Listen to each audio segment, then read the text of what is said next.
बंधुओं, पितामह भीष्म के सामने जब प्रभु आए तो पितामह भीष्म ने कहा कि सदैव देवो भगवान प्रतीक्षताम्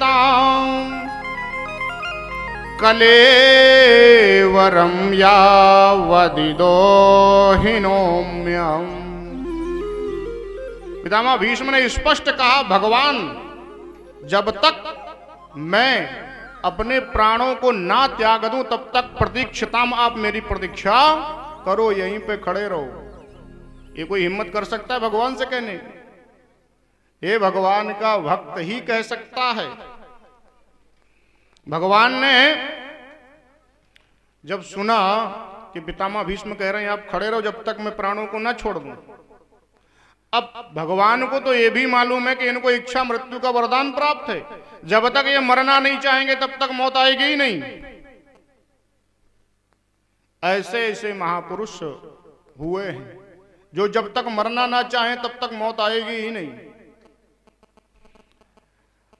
भगवान का तो थोड़ा चेहरे पर से मुस्कान गायब हो गई। पितामह भीष्म फिर बोले, प्रभु मुस्कान ही तो आपका सारा चमत्कार है? अब आप ही चेहरा लटका लेंगे, आपका ही चेहरा कुमला जाएगा तो फिर क्या बचा? इसलिए आपका लटका हुआ चेहरा नहीं देखना है। प्रसन्न हासारुण लोचनो लसन। अरे आपकी मुस्कान में ही तो सारा जादू, मुस्कान गई फिर क्या? फिर तो कुछ बचा ही नहीं। भगवान के जितने भी रूपों को आप देखेंगे, आपने शायद कभी देखा होगा कि वो बिना मुस्कान के का प्रसन्नता पूर्वक मुस्कुराते हुए दर्शन दीजिए मुझे। भगवान से पितामह भीष्म कहने लगे, आज तक हमें कोई पसंद नहीं आया, लेकिन आप हमको बहुत पसंद है, हम आपको बहुत पसंद करते हैं, आप हमको बहुत अच्छे लगते हैं। सब पांडव कहने लगे, लगता है पितामह भीष्म को उम्र का प्रभाव हो रहा है अब, है? कहते ज्यादा उम्र हो जाए तो व्यक्ति जो मनाए से बोलना सिद्ध कर देता है। कहते बताओ, प्रभु से कह रहे हैं आपको हम बहुत पसंद करते हैं, है? ये लड़कों वाली बातें कहां करने लग गए? उम्र नहीं देखते अपनी। फिर कहा, प्रभु आप सोच रहे होंगे कि क्यों पसंद करते हैं, क्योंकि आप हर प्रकार से योग्य हैं।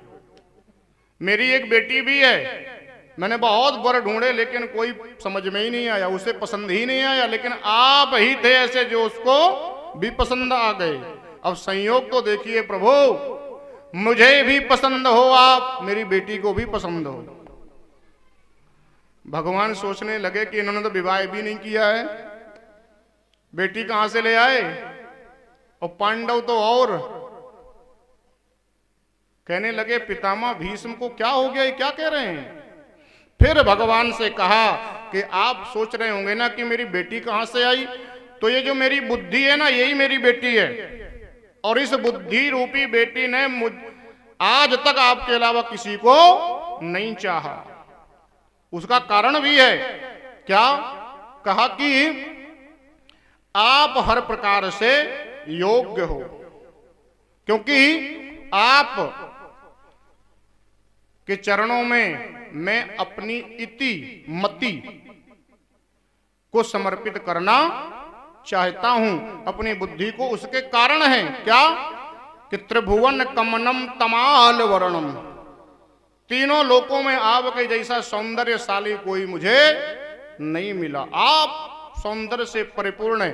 भगवान ने कहा सौंदर्यशाली तो हैं, लेकिन जब डर के भागते हैं तब आपको बड़े अच्छे लगते हैं। कहा कि नहीं नहीं, डर के भागने वालों में से आप नहीं है। कोई सुंदर तो खूब हो, लेकिन डरपोक हो तो भी काम का नहीं, उसे लोग पसंद नहीं कर सकते। और क्रोधी हो, बड़ा झगड़ालू हो तो भी पसंद नहीं करेंगे। फिर सौंदर्य तो हो ही हो, स्वभाव भी अच्छा हो, और समय पड़े तो डट करके खड़ा होने वाला भी हो। कहा प्रभु आपके अंदर सारी चीजें हैं।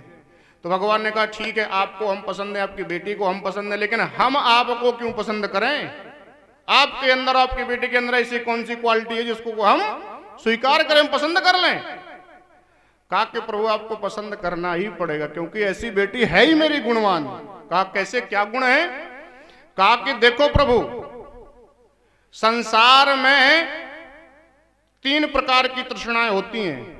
लोकेशना, व्यक्ति जब थोड़ा कुछ करता है तो 10-20 लाख रुपए जब इकट्ठे कर लेता है ना, तो सोचता है दुनिया मुझे जाने।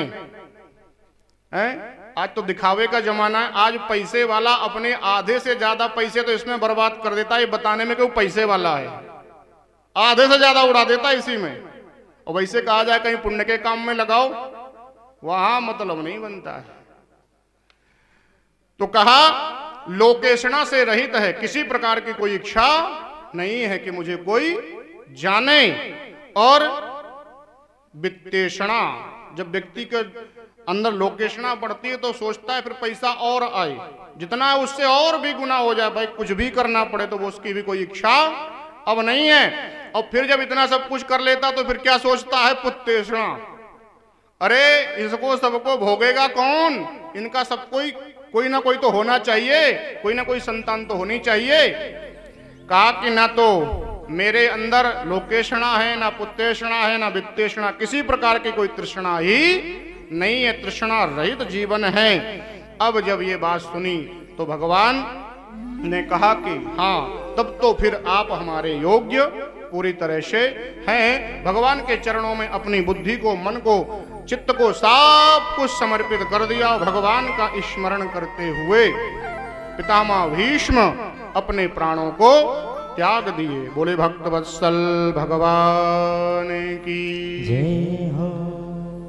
देहांत काले तुम सामने हो, मुरली बजाते मन को लुभाते, यही गीत गाकर मैं तननाथ त्यागूं, गोविंद दामो धर्माधवेति।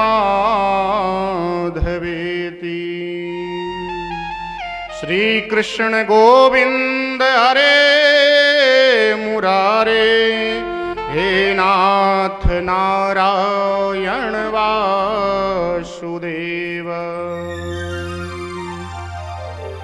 भगवान ने आगे के सारे संस्कार पितामह के करवाए और